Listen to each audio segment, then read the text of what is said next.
ये बियर है 305 रुपए का है। तुम एक कुत्ता पालो, गधा पालो, लेकिन इस तरह का भ्रम अपने दिमाग में मत पालो। आज मैं इस वीडियो में बताने वाला हूँ नेपाली करेंसी मजबूत है या इंडियन करेंसी मजबूत। हर वो इंसान जो नेपाल घूमना चाहता है उनके मन में एक सवाल तो होता ही है कि हम इंडियंस को नेपाल घूमने में सस्ता पड़ेगा या महंगा। तो आज मैं ये सारा चीज़ क्लियर करने वाला हूँ कि हम इंडियंस को नेपाल घूमना कितना सस्ता पड़ सकता है या कितना महंगा, क्योंकि हमारा 1 इंडियन रुपीज़ नेपाल में आके 1.6 नेपाली रुपीज़ में कन्वर्ट हो जाता है, यानी कि हमारा 100 रुपया नेपाल में आकर के 160 रुपये में कन्वर्ट हो जाता है। अगर हम इंडिया से 1000 रुपया लेके आते हैं, नेपाल में आकर के यह 1600 रुपये में बदल जाता है। तो आज मैं इस वीडियो में क्लियर करने वाला हूं कि नेपाल घूमना हम इंडियंस को सस्ता पड़ने वाला है या महंगा। हेलो गाइस, स्वागत है एक बार फिर से एक नए वीडियो में। आज मैं आपको नेपाल का पूरा टूर पैकेज बताने वाला हूं कि आप नेपाल में कितने सस्ते में घूम सकते हैं या नेपाल घूमना आपको कितना महंगा पड़ सकता है। चूँकि हमारा 1 इंडियन रुपीज़ नेपाल में आकर के 1.6 रुपीज़ कन्वर्ट होता है, फिर भी नेपाल में घूमना हमारे लिए महंगा पड़ेगा या सस्ता। तो एक बात मैं क्लियर बता देना चाहता हूँ, जो लोगों के मन में ये भ्रम होता है कि नेपाल घूमना हमारे लिए सस्ता पड़ेगा क्योंकि हमारा करेंसी का वैल्यू थोड़ा हाई है, तो ये भ्रम अपने मन से निकाल दो मेरे दोस्त। मेरा कहना यह है कि तुम एक कुत्ता पालो, गधा पालो, लेकिन इस तरह का भ्रम अपने दिमाग में मत पालो। सीधा कहना, सुखी रहना है।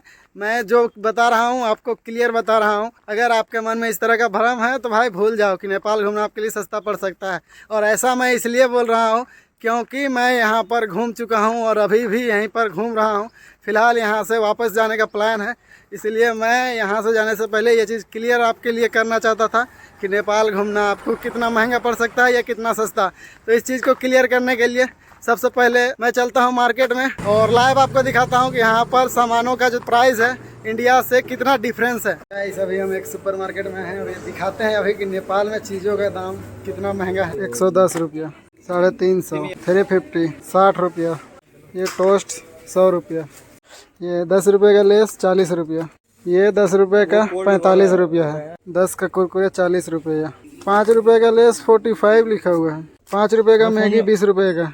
ये 20 रुपये का टूथपेस्ट है, 140 लिखा हुआ है। 50 का टूथपेस्ट है, 185 लिखा हुआ है। ये ब्रश इंडिया में कितने का हो सकता है? 170 यहाँ पर लिखा हुआ है। ये वाला ब्रश के साथ एक कोलगेट भी है छोटा सा, ये कितने का हो सकता है? 195 लिखा हुआ है। ये पेयर्स का साबुन है, 125, 130, 85, 125, 120, 120। टोल का 5 पीस का सेट है, इसका प्राइस कितना हो सकता है इंडिया में? यहाँ पर इसका प्राइस है 416 रुपया। इसका 4 पीस का सेट है, इसका प्राइस इंडिया में कितना हो सकता है? यहाँ पर 175 रुपया है। ये कितने का हो सकता है इंडिया में? यहाँ पर 100 रुपये का है। एक सिग्नेचर है, इंडिया में कितना है? इसका प्राइस यहाँ पर 104 रुपया है। इस परफ्यूम का इंडिया में प्राइस कितना है? यहाँ पर इसका 400 है, इसका 350 है, इसका 350 है, ये टोटल 350 का। ये 2 kg का सर्फ एक्सेल है, यहाँ पर इसका प्राइस 800 है। इंडिया में इसका प्राइस कितना है आप कैलकुलेट कर लो। ये टाइड है 500 ग्राम का, इसका यहाँ पर प्राइस 95 है। ये 100 है, 95 रुपीज़ का। 25 ml का डिटोल है, 103 रुपये यहाँ पर प्राइस है। सेवलॉन का एक छोटा डब्बा है, इसका 68 है, बड़ा वाला का 120 है। फॉर्चून का तेल है 1 लीटर का 470 रुपया है। फॉर्चून का 2 लीटर का 1080 रुपया का। ये छोटे छोटे डब्बे हैं, यहाँ पर 115 रुपया इसका प्राइस है। ये छोटा छोटा सॉस है, इसका 215 रुपया। ये 165 रुपया। बड़ा वाला 255 इधर है। पतंजलि का सरसों तेल है 1 लीटर का 445 रुपया है यहाँ पर दाम। ये चिकन मसाला 80 रुपये का है। मटन मसाला 80 रुपये का है। चाय पत्ती है 500 ग्राम का, इसका प्राइस 310 है। ये पापड़ 485 का है। कितने? ये हाफ लीटर स्लाइस का है, 82 रुपया है इसका दाम। छोटा सा 45 रुपीज़ का। रियल मस्क 1555 का है। ये बियर है 305 रुपये का है। लेवल छोटा वाला 3500 का है।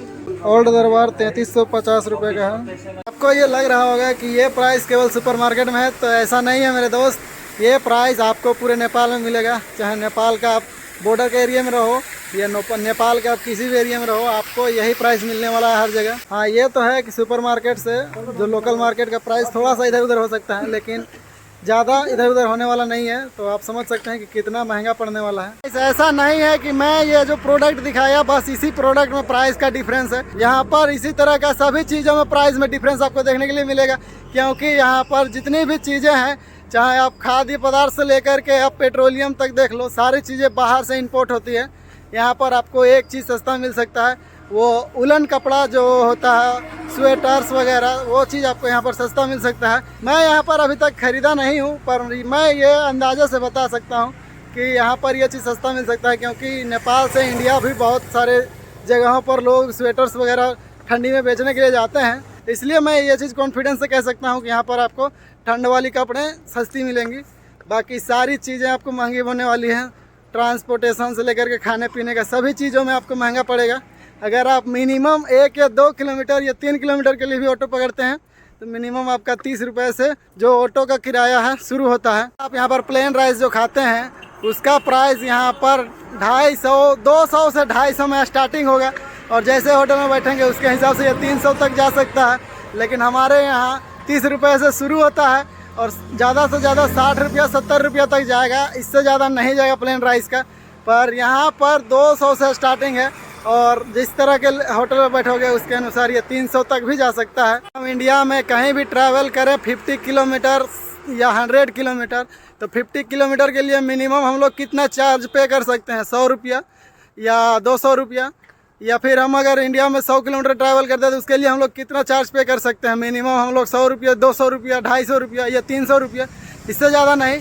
लेकिन अगर नेपाल में आप अगर 100 किलोमीटर ट्रैवल करोगे तो आपको 500 रुपया कहीं नहीं जाएगा, 500 रुपया आपको पे करना पड़ेगा। अगर आप 200 किलोमीटर से ज़्यादा ट्रैवल कर रहे हैं तो 1000 रुपया से प्लस आप मान लीजिए कि आपको यहाँ पर नेपाली रुपीज़ पे। ये तो आप भूल जाओ कि 1000 रुपये से नीचे में आपका 200 किलोमीटर कवर होगा यहाँ पर। बाकी इतना कुछ आपको दिखाने के बाद भी अगर आपको लग रहा होगा कि नेपाल इंडिया से सस्ता है तो ये आपकी भूल है, क्योंकि यहाँ पर हर चीज़ का प्राइस इंडिया से कहीं ज़्यादा है। हम अगर यहाँ पर 10 रुपया स्पेंड कर रहे हैं इंडिया में, अगर वही चीज़ हमारा 5 रुपया 4 रुपया में मिलेगा वही चीज़। आप इंडिया में कहीं होटल में स्टे करते हैं तो मिनिमम आपको 500 से 600 रुपया देना पड़ेगा। लेकिन अगर आप नेपाल में कहीं होटल में स्टे करते हैं तो मिनिमम आपको 1000 से 1200 रुपया पे करना पड़ेगा। मैं सेंटर फ्रेश खरीदा था, 10 रुपये का 2 सेंटर फ्रेश दिया था, जबकि हमारे इंडिया में 10 रुपये का 10 सेंटर फ्रेश मिलेगा। तो सोचो कितना फ़र्क है। यही चीज़ मैं आपको इस वीडियो में बताने की कोशिश कर रहा था कि जो लोग ये सोच रहे होंगे कि हमारी करेंसी मजबूत है, हमारी इंडियन करेंसी नेपाली करेंसी से ज़्यादा है तो हमें सस्ता पड़ेगा, तो ऐसा नहीं है दोस्त। जितना पैसा आप यहाँ पर घूमने में खर्च करोगे उतने पैसे में आप इंडिया में बहुत सारे जगह घूम सकते हो। तो इस वीडियो में इतना ही। अगर वीडियो अच्छा लगा हो तो वीडियो को लाइक करें, चैनल को सब्सक्राइब करें, हमारे चैनल में बने रहें। जय हिंद, धन्यवाद। हंसते रहिए, मुस्कुराते रहिए, एंजॉय करते रहिए। और किसी तरह का सवाल हो तो कमेंट बॉक्स में छोड़ सकते हैं।